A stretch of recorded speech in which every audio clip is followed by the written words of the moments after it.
Welcome to TV 999 news. ముందుగా headlines చూద్దాం.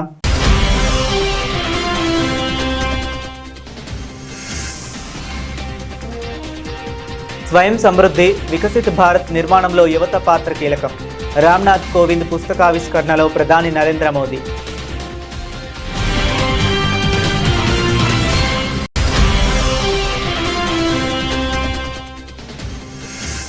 తమిళనాడుకు కావేరీ నీటి విడుదల ఆదేశాలపై కుమారస్వామి సీరియస్.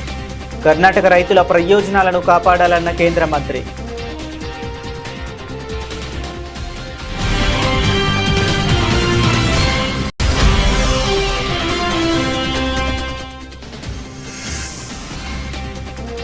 అస్సాం వరద బాధితుల పునరావాసానికి 1000 కోట్లకు పైగా అవసరం.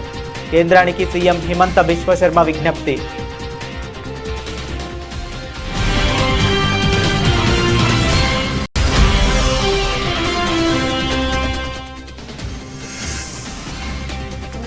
మహిళా బిల్లును ఆలస్యం చేయవద్దు. వెంటనే 33% రిజర్వేషన్ అమలు చేయాలని కేంద్రానికి తమిళనాడు సీఎం డిమాండ్.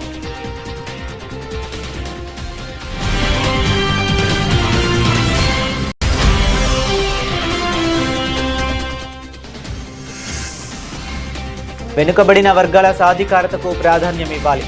ఢిల్లీలో కాంగ్రెస్ సీనియర్ నేత బి హనుమంతరావు వ్యాఖ్యలు.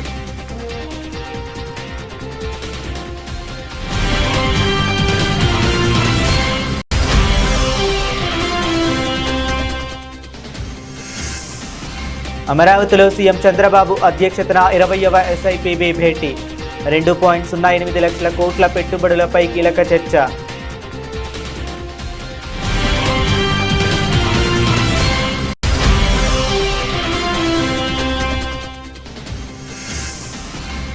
గత ప్రభుత్వం మంచి పథకాలను రద్దు చేయడం సరికాదు.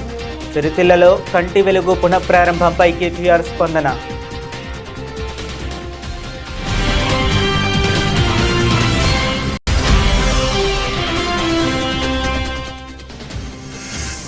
ఏపీలో తాజా రాజకీయ పరిణామాలు, అసెంబ్లీ వ్యూహాలపై చర్చ. వైసీపీ ఎమ్మెల్యేలు, ఎమ్మెల్సీలకు వైఎస్ జగన్ దిశానిర్దేశం.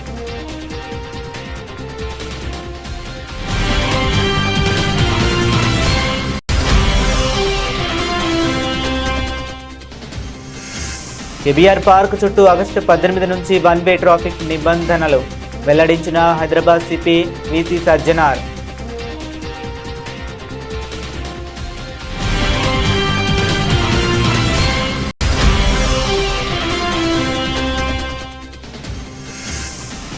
ఫేక్ పోలీసుల ఇది మీ పాలన. హోంమంత్రి వ్యాఖ్యలపై నిప్పులు చెరిగిన బొత్స సత్యనారాయణ.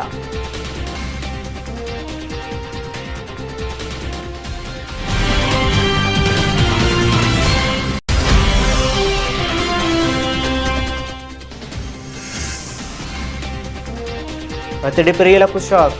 2 నెలల గరిష్టానికి బంగారం ధర.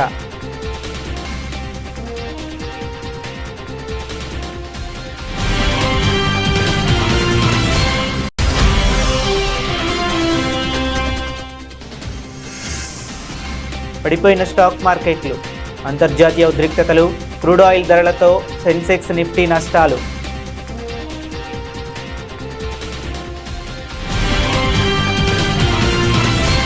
ఢిల్లీలో విజ్ఞాన్ భవన్లో పూర్వ రాష్ట్రపతి రామ్నాథ్ కోవింద్ ఆత్మకథ Triumph of the Indian republic, my life my struggles ఆవిష్కరణ కార్యక్రమం ఘనంగా జరిగింది.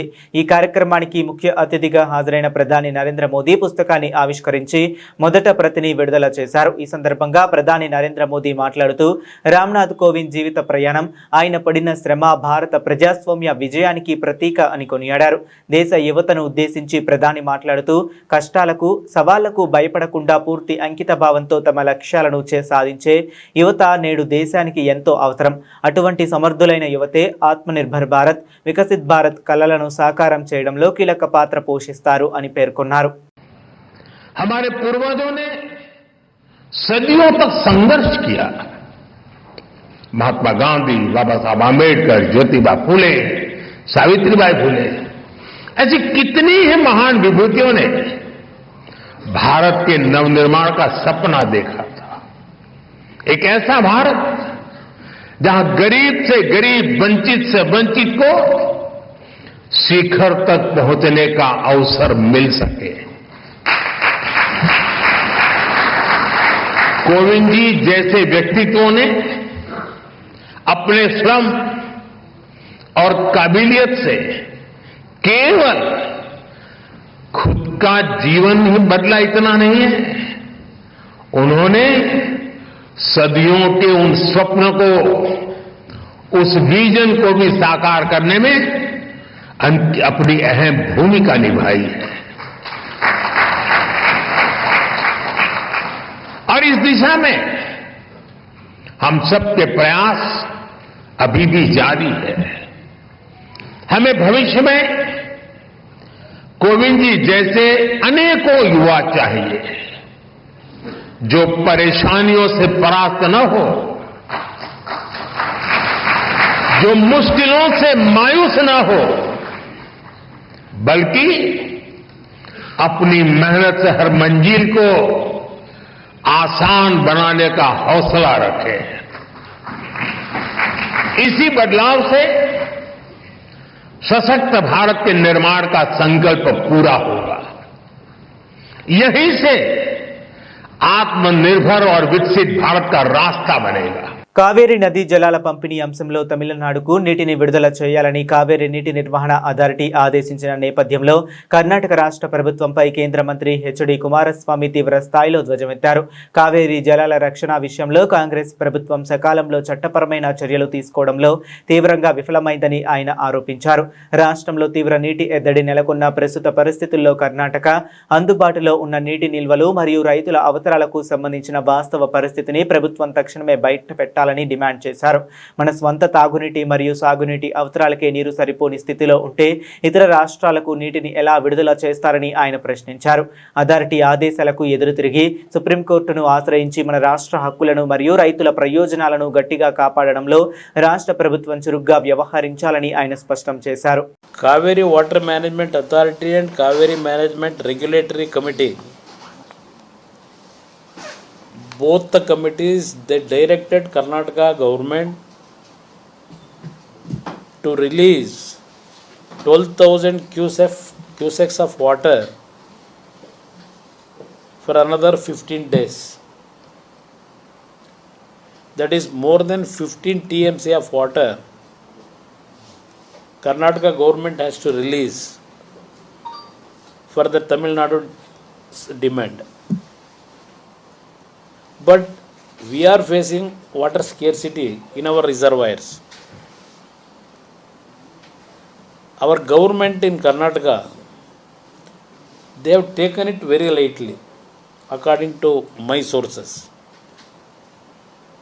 Karnataka, when there is sufficient of water,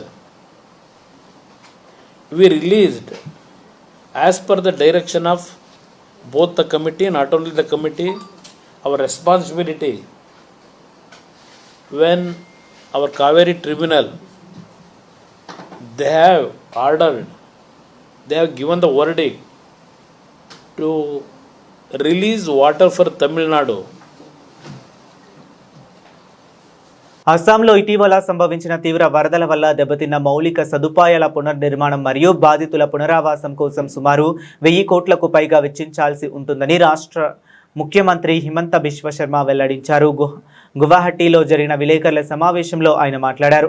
వరద ప్రభావిత ప్రాంతాల్లో బాధితులకు శాశ్వత ఉపశమనం కల్పించేందుకు ఆగస్టు 9 నుంచి క్షేత్రస్థాయిలో నష్టపరిహార అంచనా సర్వే వేగంగా జరుగుతుందని సీఎం తెలిపారు. ఇప్పటి వరకు 8,000కు పైగా కుటుంబాల సర్వే పూర్తయిందని, ఆగస్టు 30 నాటికి 50,000 నుండి 60,000 కుటుంబాల నష్టాన్ని అంచనా వేస్తామని చెప్పారు. ఈ పునరావాస ప్రక్రియకు ప్రధాని నరేంద్ర మోదీ నుంచి పూర్తి సహకారం ఉంటుందని హామీ లభించిందని తెలిపారు. అలాగే దెబ్బతిన్న అంగన్వాడీ కేంద్రాలు, పాఠశాలల మరమ్మతుల కోసం నిధులను విడుదల చేశామని, త్వరలోనే వరద బాధితులకు పరిహారం అందించి సాధారణ పరిస్థితికి తీసుకువస్తామని ముఖ్యమంత్రి పేర్కొన్నారు. సెప్టెంబৰত শেষ কৰিম, কাৰণ প্ৰথম একমাহ লাগিব, ডাবল চেকিং কৰোঁতে আমাক 15 দিনতকৈ বেছি নালাগে। আৰু তাৰ পিছত আমাৰ ৰাজ্য চৰকাৰৰ জ্যেষ্ঠ বিষয়াই যেনেকৈ আমি গুণোৎসৱ কৰোঁ, তেনেকৈ গুৱাহাটীৰ পৰা, ডিব্ৰুগড়, তিনিচুকীয়াৰ পৰা সেই জিলাৰ শিক্ষক নহয়, আন জিলাৰ পৰা আৰু ইনভেজিলেটৰ বা ছাৰ্ভেয়ৰ গৈ 10%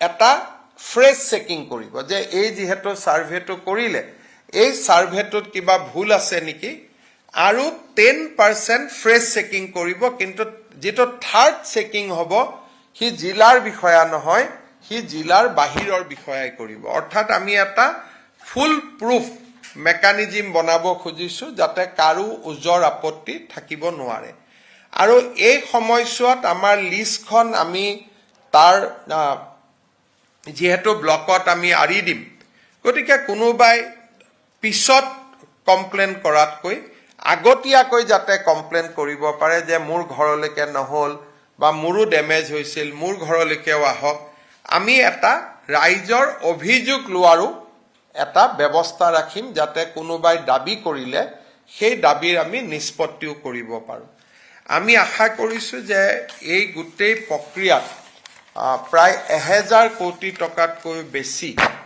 ৰাজ্য চৰকাৰে ডেমেজ এছেছমেণ্ট ডেমেজত খৰচ কৰাৰ সম্ভাৱনা আছে যদি చట్టసభల్లో మహిళలకు 33% రిజర్వేషన్లు కల్పించే ప్రక్రియపై తమిళనాడు ముఖ్యమంత్రి జోసెఫ్ విజయ్ కీలక వ్యాఖ్యలు చేశారు.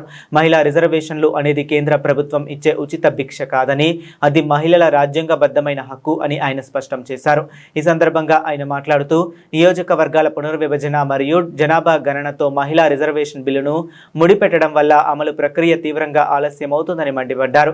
ఇటువంటి నిబంధనలతో కాలయాపన చేయకుండా వెంటనే మహిళలకు 33% రిజర్వేషన్లు అమలు చేయాలని ఆయన కేంద్ర ప్రభుత్వాన్ని గట్టిగా డిమాండ్ చేశారు. మహిళా సాధికారత సాధించాలంటే చట్టసభల్లో వారికి తగిన ప్రాతినిధ్యం తక్షణమే లభించాలని సీఎం జోసెఫ్ విజయ్ పేర్కొన్నారు. நம்மளோட குடும்பத்தில் இருக்கிற நம்மளோட வீட்டில் இருக்கிற நம்ம பாட்டியை நம்ம அம்மாவை நம்ம அக்காவை நம்ம தங்கச்சியை பற்றின ஒரு தீர்மானம் அதை பற்றி பேசுறதுக்கு அவங்களுக்காக பேசுறதுக்கு நம்ம மனசுல இருந்து நம்ம இதயத்தில் இருந்து பேசுறேன். இதுக்கு முன்னாடி இந்த விஜய்க்கு கிடைச்ச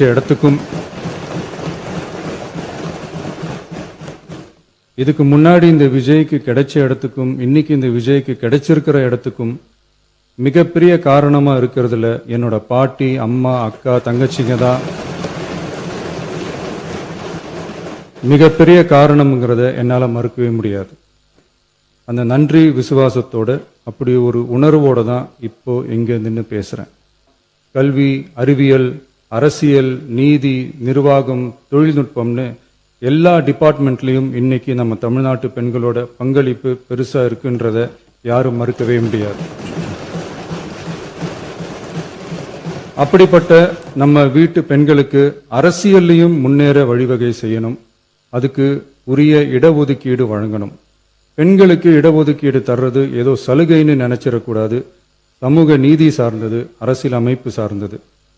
மாண்புமிகு பேரவைத் தலைவர் அவர்களே, நம்ம நாட்டோட மக்கள் தொகையில ஏறக்குறைய பாதி பேர் பெண்கள் தான். அதனால அனைத்து நிலைகள்லையும் பெண்களுக்கு சம அந்தஸ்து வழங்கப்படணும். ఢిల్లీలో జరుగుతున్న సమైక్య 2026 సదస్సు సమాజంలో వెనుకబడిన బలహీన వర్గాల అభ్యున్నతికి దోహదపడేలా ఉండాలని కాంగ్రెస్ పార్టీ సీనియర్ నాయకులు తెలంగాణ ప్రభుత్వ బీసీ సంక్షేమ సలహాదారు వి హనుమంతరావు కోరారు. న్యూఢిల్లీలో నిర్వహించిన ఈ కార్యక్రమంలో ఆయన మాట్లాడుతూ బలహీన వర్గాల యువతకు ఆధునిక పరిశ్రమల అవసరాలకు అనుగుణంగా నైపుణ్యాభివృద్ధి శిక్షణ అందించడం మరియు కొత్త ఉద్యోగ అవకాశాలను కల్పించడంపైనే సమైక్య 2026 ప్రధానంగా దృష్టి సారించాలని ఆకాంక్షించారు. ఆర్థికంగా సామాజికంగా వెనుకబడిన విభాగాలు ముందుకు వచ్చినప్పుడే దేశం సమగ్ర అభివృద్ధి సాధిస్తుందని, ఇటువంటి వేదికలు కేవలం చర్చలకే పరిమితం కాకుండా ఆచరణాత్మకమైన మార్పులకు బాటలు వేశాయని ఆయన అభిప్రాయపడ్డారు. సమాఖ్య అనే ఆర్గనైజేషన్ ఇందులో ముఖ్యంగా తెలుగు, బలిజ, తూర్పు కాపు, మున్నూరు కాపు అందరు కలిసి ఈ సమాఖ్య అనే ఆర్గనైజేషన్ ఎందుకు పెడుతున్నారంటే ఇండస్ట్రీస్ పెట్టాలని, ఎంటర్ప్రీనర్ పెట్టాలి, స్కిల్ డెవలప్మెంట్ చేయాలి.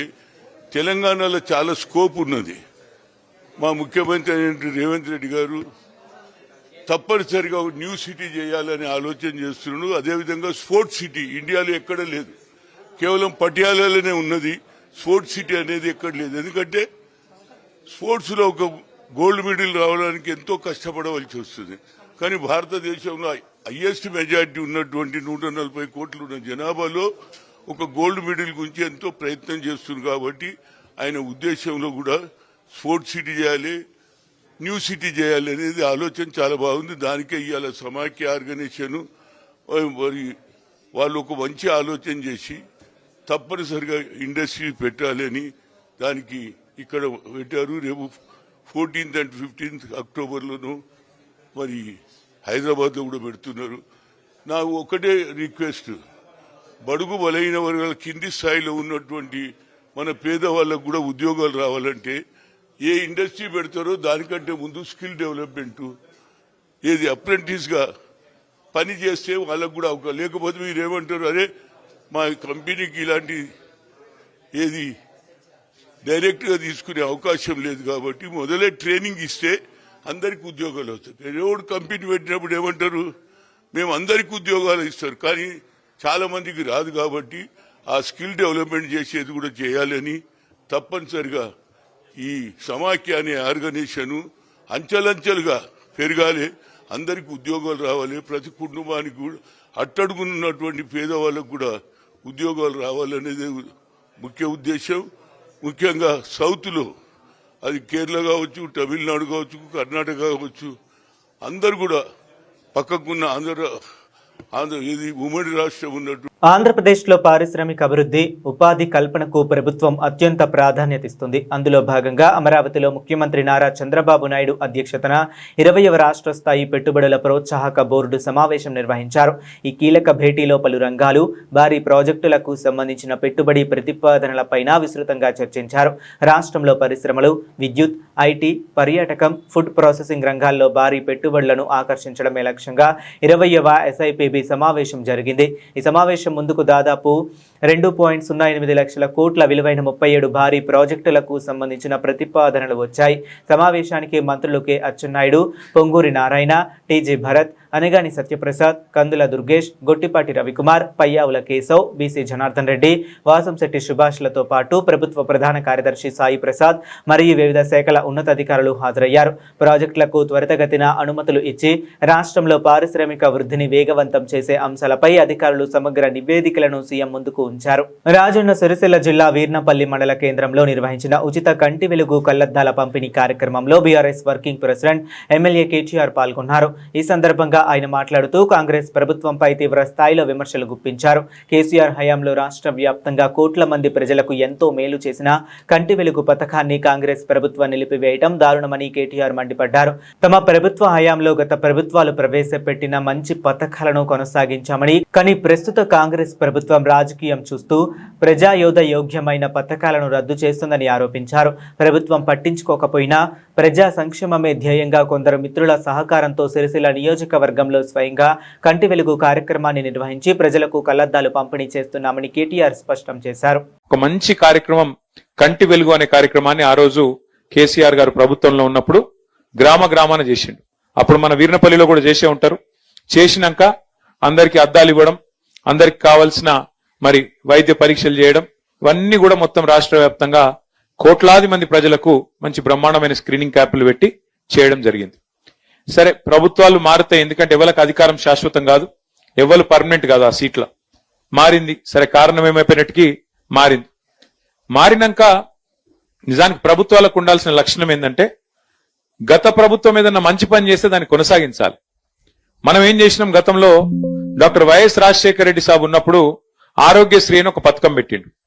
మన ప్రభుత్వం వచ్చింది, కానీ ఆరోగ్యశ్రీ పథకాన్ని మనం ముట్టలేదు, దాన్ని కొనసాగించినాం. మంచి పథకం, ఇంకా మంచిగా చేయాలి, 5 లక్షల మందం కాదు, అవసరమైతే 10 లక్షల మందం ఆరోగ్యశ్రీ పెంచాలని చెప్పి ఆలోచన చేసినాం. ఆ పథకాన్ని కొనసాగించినాం తప్ప తీసేయలే. అట్లాగే ఫీజు రీయింబర్స్మెంట్ అనే పథకం పెట్టిండు రాజశేఖర రెడ్డి గారు, అది కూడా మనం కొనసాగించినాం. గతంలో ఎవరైనా మంచి పని చేస్తే దాన్ని కొనసాగించాలి తప్ప తీసేయద్దు. మరి కేసీఆర్ ప్రభుత్వంలో కేసీఆర్ గారు ఆ రోజు కంటి వెలుగు అనే ప్రోగ్రాం పెట్టిండ్రు. ఈ ప్రభుత్వం కూడా కొనసాగించింటే మంచిగుండే, బాగుంటుండే. ఎందుకంటే ఎప్పటికప్పుడు ప్రతి సంవత్సరం జనాభా మన వయసు పెరుగుతూనే ఉంటది, జనాభా పెరుగుతూనే ఉంటది, సమస్యలు వస్తూనే ఉంటాయి, ఆరోగ్య సమస్యలు. కాబట్టి ఎప్పటికప్పుడు ప్రతి సంవత్సరం కంటి పరీక్షలు చేయించి ప్రతి ఊళ్ళే కళ్ళద్దాలు ఇస్తే ప్రభుత్వానికి మంచి పేరే వస్తుంది తప్ప చెడ్డ పేరు రాదు. కానీ ఈ కాంగ్రెస్ ప్రభుత్వం వచ్చినాక ఎందుకో ఏమో వాళ్ళు కేసీఆర్ పేరంటేనే వాళ్ళకి నచ్చలేదు. వాళ్ళు ఏం పేరున్నా తీసి పక్కకు పెట్టుతున్నారు. పిల్లగాళ్ళు పుడితే కేసీఆర్ గారు ఆ రోజు ఒక మంచి కార్యక్రమం పెట్టిండు. ఆడపిల్ల పుడితే ప్రసూతి ప్రభుత్వ దవాఖానలు అయితే 13,000 రూపాయలు ఇచ్చేది, కేసీఆర్ కిట్ ఇచ్చేది. మగపిల్లగాడు పుడితే 12,000 రూపాయలు ఇచ్చేది, కేసీఆర్ కిట్ ఇచ్చేది. దానివల్ల ఏం లాభం జరిగింది? ప్రభుత్వ దవాఖానాలలో ప్రసూతులు పెరిగినాయి, మాతా శిశు మరణాలు తగ్గినాయి, పిల్లలు చచ్చిపోవడం తగ్గింది, మళ్ళీ మహిళలు కూడా తల్లులు కూడా చచ్చిపోవడం తగ్గింది, బాగా తగ్గింది. భారతదేశంలోనే మంచి పేరు వచ్చింది. కంటి వెలుగుకి ఎట్లయితే మంచి పేరు వచ్చిందో ఆ రోజు కేసీఆర్ కిట్ కూడా అట్లే మంచి పేరు వచ్చింది. కానీ ఈ ప్రభుత్వం వచ్చినాక కేసీఆర్ కిట్ తీసేసినారు. ఆ కేసీఆర్ కిట్టు కేసీఆర్ పేరు నచ్చకపోతే ఇందిరమ్మ కిట్ అని పెట్టుకునేది, నోడని కొట్టిండా, మార్చుకునేది ఉండే. కానీ తీసేసిరు మొత్తానికి. కంటి వెలుగు కూడా అవసరమైతే వేరే పేరు ఏదైనా పెట్టుకునేది ఉండే, కానీ అది కూడా తీసేసిరు. అందుకే నేనేమనుకున్నా అంటే ప్రభుత్వం చేసినా చేయకపోయినా మన రాజన్న సిరిసిల్ల జిల్లా కాడికి మాత్రం ఎవరైనా కొంతమంది తెలిసిన దోస్తులుంటే వాళ్ళని పట్టుకొని మనమన్నా చేయాలని చెప్పి సవేరి బాయి సాబ్ను పట్టుకుంటే ఆయన ముందుకొచ్చిండు. తప్పకుండా నేను చేస్తానా, మీకు కావాల్సినదంతా కూడా నేను ఏర్పాటు చేస్తా, వైద్యులను పంపిస్తా, మొత్తం ఏర్పాట్లు చేస్తా అన్నాడు. చెప్పిన మాట ప్రకారమే ఇక మనం అక్కడనో ఇక్కడనో కాదు, మనమే ఏర్పాటు చేసిన మండలం వీర్నపల్లి మండలం, మన ప్రభుత్వంలో గతంలో ఏర్పాటు చేసుకున్న మండలం, ఇక్కడనే చాలు చేయాలని చెప్పి వీర్నపల్లిని చాలు చేసినాం. ఆంధ్రప్రదేశ్లో తాజా రాజకీయ పరిణామాలు, భవిష్యత్తు కార్యాచరణపై వైఎస్ఆర్ కాంగ్రెస్ పార్టీ అధినేత మాజీ ముఖ్యమంత్రి వైఎస్ జగన్మోహన్ రెడ్డి దృష్టి సారించారు. తాడేపల్లిలోని పార్టీ కేంద్ర కార్యాలయంలో వైఎస్ జగన్ అధ్యక్షతన వైసీపీ ఎమ్మెల్యేలు, ఎమ్మెల్సీల కీలక సమావేశం జరిగింది. ఈ సమావేశంలో రాష్ట్రంలోని ప్రస్తుత రాజకీయ పరిస్థితులు, ప్రజలు ఎదుర్కొంటున్న ప్రధాన సమస్యలు మరియు కూటమి ప్రభుత్వ వైఫల్యాలపై, క్షేత్రస్థాయిలో చేపట్టాల్సిన నిరసన కార్యక్రమాలపై కులంకషంగా చర్చించారు. ప్రజా సమస్యలపై అసెంబ్లీలో, శాసన మండలిలో మరియు వీధుల్లో వైసీపీ తరపున గలం విప్పాలని, పార్టీ ప్రజా ప్రతినిధులు ప్రజలకు నిరంతరం అందుబాటులో ఉంటూ ప్రజా పోరాటాలను ఉధృతం చేయాలని వైఎస్ జగన్ నేతలకు మార్గదర్శనం చేశారు. అలాగే రాబోయే రోజుల్లో నిర్వహించబోయే పార్టీ కార్యక్రమాలు, రోడ్ మ్యాప్ మరియు ప్రజా సంబంధాల బలోపేతానికి తీసుకోవాల్సిన చర్యలపై శాసనసభ్యులకు ఆయన స్పష్టమైన ఆదేశాలు జారీ చేశారు. హైదరాబాద్ నగరంలో అత్యంత రద్దీ ప్రాంతమైన కేబీఆర్ పార్క్ పరిసరాల్లో ట్రాఫిక్ రద్దీని తగ్గించేందుకు హైదరాబాద్ ట్రాఫిక్ పోలీసులు కీలక నిర్ణయం తీసుకున్నారు. ఈ నెల ఆగస్టు 18 నుంచి కేబీఆర్ పార్క్ చుట్టూ వన్ వే ట్రాఫిక్ విధానాన్ని అమలు చేయనున్నట్లు నగర పోలీస్ కమిషనర్ విసి సజ్జనార్ మంగళవారం మీడియా సమావేశంలో వెల్లడించారు. హెచ్సిటీ ప్రాజెక్టులో భాగంగా కేబీఆర్ పార్క్ జంక్షన్ పరిసరాల్లో ఫ్లైఓవర్లు, అండర్ పాస్ల నిర్మాణాలు శరవేగంగా జరుగుతున్నాయి. దీనివల్ల రోడ్డు విస్తరణం తగ్గి ట్రాఫిక్ ఇబ్బందులు తలెత్తుతున్న నేపథ్యంలో ఈ మార్పులు చేస్తున్నారు. ఇదివరకే నిర్వహించిన 2 ట్రయల్ రన్స్ ఆధారంగా ఈ నిర్ణయం తీసుకున్నామని సిపి తెలిపారు. సుమారు ఏడాది నుంచి 2 ఏళ్ల పాటు ఈ వన్ వే అమల్లో ఉండే అవకాశం ఉందన్నారు. గూగుల్ మ్యాప్స్ లోనూ దారుల మార్పుల వివరాలు నమోదు చేస్తున్నామని, వాహనదారులు రోడ్డు గుర్తులు పాటించి ట్రాఫిక్ పోలీసులకు సహకరించాలని కమిషనర్ విజ్ఞప్తి చేశారు. రాంగ్ రూట్ డ్రైవింగ్ చేసే వారిపైన కఠిన చర్యలు ఉంటాయని హెచ్చరించారు. सबको मालूम है कि लास्ट 4 महीने से हम लोग केबीआर पार्क वन वे करने के लिए हम Hyderabad city traffic police, GHMC सब लोग ट्राई कर रहे. तेलंगाना गवर्नमेंट एक हिस्टोरिकल इनिशिएटिव लिया, प्रेस्टिजियस प्रोजेक्ट है HCT project, which is going to make KBR park को वन वे हो जाते हैं. ये प्रोजेक्ट कंप्लीट होने के बाद 7 फ्लाईओवर्स, 7 अंडर पासेस जो 5 किलोमीटर का केबीआर पार्क के होते हुए निकलते, इसकी वजह से ट्रैफिक कंजेशन कम हो जाएगा, सेफर मूवमेंट होगा, फास्टर मूवमेंट होगा, ईस्ट वेस्ट का कॉरिडोर का कनेक्टिविटी इंप्रूव होगा, ऐसे भी फ्यूल का सेविंग्स होगा, पोल्यूशन कम हो जाएंगे और फैमिली टाइम भी इंप्रूव हो जाएंगे. सो ये प्रोजेक्ट कंप्लीट करने के लिए थोड़ा चेंजेस करना पड़ता है ट्रैफिक में और कम्यूटर्स को भी. इससे हम लोग अप्रैल में और जून में 2 बार ट्रायल रन किया, एक बार 3 घंटा, एक बार 6 घंटा. हमको मालूम पड़ा कि थोड़ा कहाँ रुकावट है, कहाँ प्रॉब्लम्स है. पब्लिक भी हमको सजेशंस दिया. इसके बाद हम लोग जीएचएमसी और water works, electricity department, TSRTC, ICR सब लोग मिलके एक कोऑर्डिनेशन के साथ हम लोग प्लान किया. देन अभी 18 से, इस महीने 18 से हम लोग इसको फुल फ्लेज्ड 6 बजे से ये वन वे कर रहे. इसकी वजह से पब्लिक को थोड़ा दिक्कत आ सकता है, इसलिए हम लोग रेगुलरली हमारा ट्रैफिक पुलिस एडवाइजरी देते रहते हैं। लोगों को मैं रिक्वेस्ट करूंगा, आप लोग एडवाइजरी दे के आपका ट्रैवल प्लान बनाइए और जो लेन चेंजेस कहाँ करना है उसके हिसाब से करिए, नहीं तो आपको फिर अगेन गोल चक्कर मारना पड़ता है। नहीं, एक थोड़ा भी मिस्टेक है तो भी बिकॉज वहाँ पे आपको फिर अगेन यू टर्न करने का कुछ सुझाव नहीं है। और ये करने के लिए हम लोग, हमारा ट्रैफिक पुलिस अभी 2 शिफ्ट में काम कर रहे हैं, अभी आगे 4 शिफ्ट की साथ हम लोग काम करेंगे। हम लोग हमारा सीसीटीवी नेटवर्क को अप कर रहे हैं और integrated command and control centre से भी हम लोग रेगुलर 24/7 मॉनिटर करेंगे और ड्रोन का भी इस्तेमाल करके कहाँ प्रेशर पॉइंट्स है करके हम लोग देखेंगे। వైఎస్ఆర్ కాంగ్రెస్ పార్టీ చేపట్టిన నిరసన ర్యాలీలపై హోంమంత్రి చేసిన వ్యాఖ్యలు మరియు అసెంబ్లీకి రాని ఎమ్మెల్యేల అనర్హత వేటుపై స్పీకర్ ఇచ్చిన హెచ్చరికలపై వైసీపీ ఎమ్మెల్సీ బొత్స సత్యనారాయణ తీవ్ర స్థాయిలో ధ్వజమెత్తారు.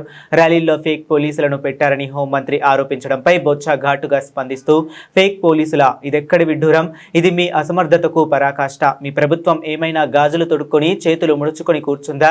మీ చేతిలో రక్షణ వ్యవస్థ ఉండి కూడా ఇలాంటి వ్యాఖ్యలు చేయటం విడ్డూరంగా ఉంది అని మండిపడ్డారు.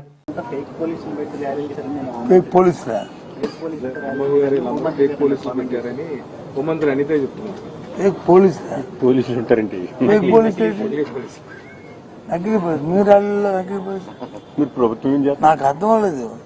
నకిలీ పోలీస్ అంటే డ్రెస్ నుంచి మీరే డ్రెస్ ఇచ్చి హంగామా చేయించారు. పోవాలండి, ఇది పరాకాష్ట. ఇది పరాకాష్ట. నిజంగా కానీ ప్రభుత్వంలో ఉన్న మంత్రులు కానీ మాట్లాడితే, హోంమంత్రి కానీ ఇంకో మంత్రి కానీ మీరు చెప్పిన భాష కానీ మాట్లాడితే ఇది పరాకాష్ట. గవర్నమెంట్ చేతులు ముందు కూర్చుందా?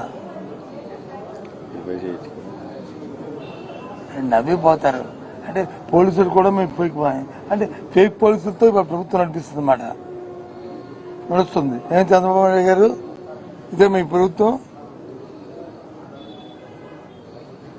ఫేక్ పోలీసులతో మీరు నడిపిస్తున్నారా ఈ ప్రభుత్వాన్ని? ఏంటిది? ఎక్కడే భాషలే కర్మ అన్నీ లాకప్ అడుగుతాం, దాని అడుగుతాం, బలహీన వర్గాల మా తాలూకా మాజీ శాసన అరెస్టుల మీద అడుగుతాం. అన్ని కార్యక్రమాల మీద శాసన మండలిలో నిర్ణయిస్తాం. మెగా డిఎస్సీ అంశానికి సంబంధించి కౌన్సిల్లో ప్రభుత్వం చర్చకు సిద్ధమంటే మీరు చర్చలో పాల్గొంటారా, లేదంటే లోకేష్ రాజీనామా చేసి మేము చర్చ కావాలని కోరుకుంటున్నాం చెప్తుంటే, చర్చలో భాగమే రాజీనామా, సిబిఐ ఎంక్వైరీ. మేము మసవాలు చూపెడతాం, కాగితాలు చూపెడతాం, జీవోలు చూపెడతాం, జరిగిన వీడియో కాన్ఫరెన్స్, టెలికాన్ఫరెన్స్ చూపెడతాం. ఈ విధంగా సరే ఎవరైనా సరే ఓకే డిఎస్సీ జరుగుతుంది, ఫోన్లో వచ్చి బేరాసారా చేస్తారు. సో సరే వాళ్ళు ఎవరు సంబంధం లేని మనుషులు, వాళ్ళు మీకు కేసు పెట్టారు కదా, ఎక్కడ పెట్టారు? వాళ్ళ మనుషులు అయితే మానేస్తారా? అందరూ వాళ్ళ మనుషులే కదా.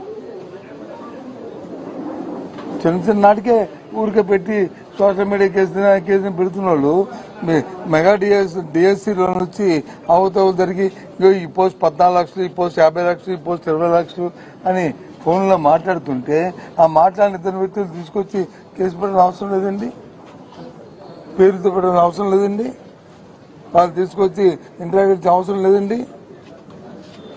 దగ్గర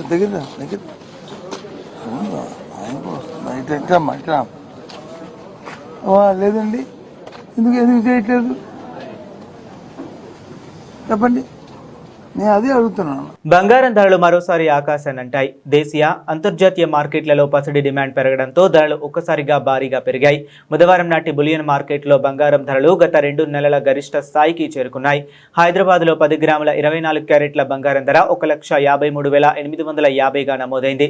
అంతర్జాతీయంగా చైనా సెంట్రల్ బ్యాంక్తో పాటు ఇతర సంస్థాగత ఇన్వెస్టర్లు బంగారాన్ని భారీగా కొనుగోలు చేస్తుండటంతో పెరిగిన డిమాండ్ ధరలపై తీవ్ర ప్రభావం చూపుతుంది. ఈ కారణంగానే దేశీయ మార్కెట్లోనూ పసిడి ధరలు పరుగులు పెడుతున్నాయి. హైదరాబాద్ మార్కెట్లో 10 గ్రాముల 24 క్యారెట్ల బంగారం ధర 1,53,850 ఉండగా 22 క్యారెట్ల ధర 1,41,010 రూపాయలుగా ఉంది. 18 క్యారెట్ల ధర 1,15,380గా ఉంది. ఆంధ్రప్రదేశ్, తెలంగాణలోని ప్రధాన నగరాలైన విజయవాడ, విశాఖపట్నం, వరంగల్, తిరుపతి వంటి ప్రాంతాల్లో కూడా దాదాపు ఇవే ధరలు కొనసాగుతున్నాయి. దేశీయ స్టాక్ మార్కెట్లలో ఈరోజు ఒడిదుడుకులు వ్యక్తమవుతున్నాయి. అంతర్జాతీయ మార్కెట్ల నుంచి ప్రతికూల సంకేతాలు, అంతర్జాతీయంగా ముడి చమురు ధరలు పెరగడం మార్కెట్ సెంటిమెంట్ను దెబ్బతీశాయి. దీంతో బెంచ్ మార్క్ సూచీలు నష్టాల్లో కొనసాగుతున్నాయి. క్రితం సెషన్లో ఫ్లాట్గా ప్రారంభమైన సూచీలు ఆ తర్వాత తీవ్ర అమ్మకాల ఒత్తిడికి గురయ్యాయి. ట్రేడింగ్ సమయంలో బీఎస్ఈ సెన్సెక్స్ పాయింట్లకు పైగా క్షీణించి 77,622 పాయింట్ల వద్దకు చేరింది. అటు నిఫ్టీ 50 కూడా దాదాపు 150 పాయింట్లు పడిపోయి 24,350 కీలక స్థాయి దిగువకు చేరింది. మధ్య ప్రాచ్యంలో నెలకొన్న ఉద్రిక్తతలు, అమెరికా, ఇరాన్ చర్చలపై స్పష్టత లేకపోవడంతో ముడి చమురు ధరలు క్రమంగా పెరుగుతుండడం వల్ల భారత్ లాంటి దిగుమతి ఆధారిత దేశాల మార్కెట్లపై ప్రభావం పడింది. Larsen and Toubro, ICICI bank, Hindalco వంటి కొన్ని షేర్లు లాభాల్లో ట్రేడ్ అవుతుండగా Apollo hospitals, doctor Reddy's, State Bank of India, Tata consultancy మరియు రిలయన్స్ ఇండస్ట్రీస్ షేర్లు నష్టాన్ని ఎదుర్కొంటున్నాయి. ఇక సెక్టార్ల వారీగా చూస్తే హెల్త్ కేర్, ఐటీ రంగాలు నష్టాల్లో పయనిస్తుండగా లోహ, ఆటో రంగాలు కొంత రక్షణగా నిలిచాయి. బులెటిన్ ముగించే ముందు మరొకసారి హెడ్లైన్స్ చూద్దాం.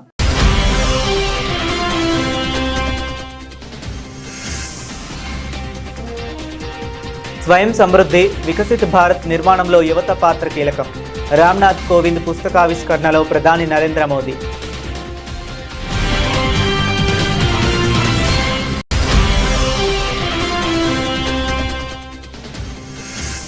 తమిళనాడుకు కావేరీ నీటి విడుదల ఆదేశాలపై కుమారస్వామి సీరియస్. కర్ణాటక రైతుల ప్రయోజనాలను కాపాడాలన్న కేంద్ర మంత్రి.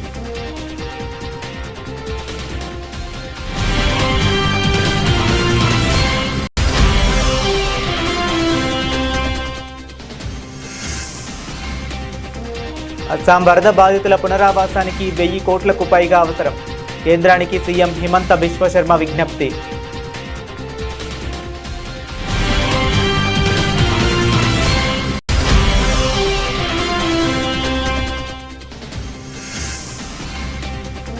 మహిళా బిల్లును ఆలస్యం చేయవద్దు, వెంటనే 33% రిజర్వేషన్ అమలు చేయాలని కేంద్రానికి తమిళనాడు సీఎం డిమాండ్.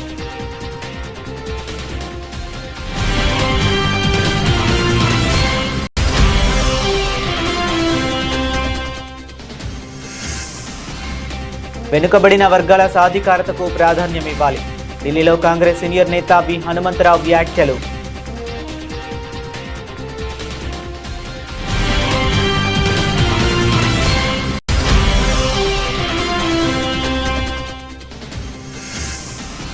అమరావతిలో సీఎం చంద్రబాబు అధ్యక్షతన 20వ ఎస్ఐపిబి భేటీ.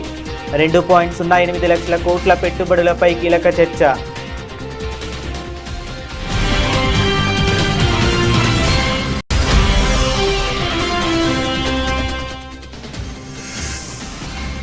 గత ప్రభుత్వం మంచి పథకాలను రద్దు చేయడం సరికాదు. సిరిసిల్లలో కంటి వెలుగు పునఃప్రారంభంపై కేటీఆర్ స్పందన.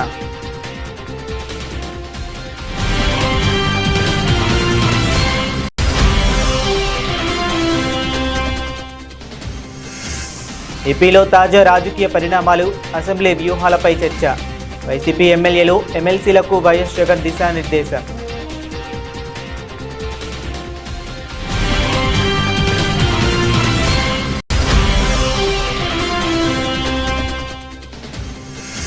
కేబీఆర్ పార్క్ చుట్టూ ఆగస్టు 18 నుంచి 1 వే ట్రాఫిక్ నిబంధనలు వెల్లడించిన హైదరాబాద్ సిపి విసి సజ్జనార్.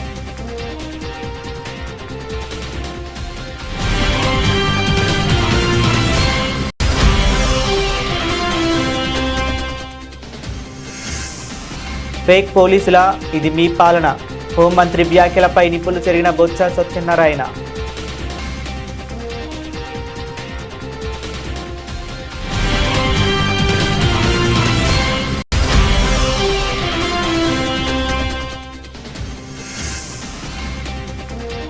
పచ్చడి ప్రియులకు షాక్, 2 నెలల గరిష్టానికి బంగారం ధర.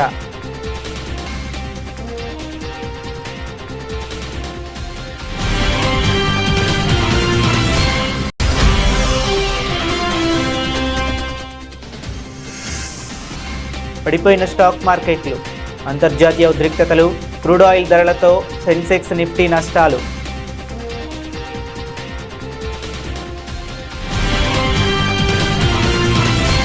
ఇవి ఇప్పటి వరకు ఉన్న అప్డేట్స్. మరిన్ని అప్డేట్స్ కోసం కీప్ వాచింగ్.